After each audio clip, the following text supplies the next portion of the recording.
فاكرين قضية شيماء جمال؟ القضية اللي هزت مصر رجعت تاني، مش من المحكمة، من الترند. مسلسل ورد وشوكولاتة خلى الناس تحس إن الجريمة تعاد تمثيلها من جديد، لكن الوجع الحقيقي كان عند أم شيماء، ماجدة الحشاش.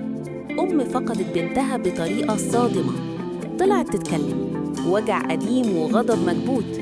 في الأول تعاطف كبير، لكن مع تكرار الظهور السوشيال ميديا قلبت المشهد، اتهامات، تصريحات صدامية، وكلام عن تهديد وسلاح. وفجأة الأم الموجوعة بقت في مواجهة مع القانون. التحقيقات أثبتت إنه مفيش سلاح، وكلام اتقال في لحظة ضغط نفسي، لكن كان في أحكام سابقة وإخلاء سبيل بكفالة وترحيل لتنفيذها. خبراء نفسيين بيقولوا وجع الفقد ما بيخلصش بالحكم، والسوشيال ميديا بتحول الألم لمحتوى والتعاطف لمحاكمة، وكلمة قالت بانفعال ممكن تبقى دليل إدانة.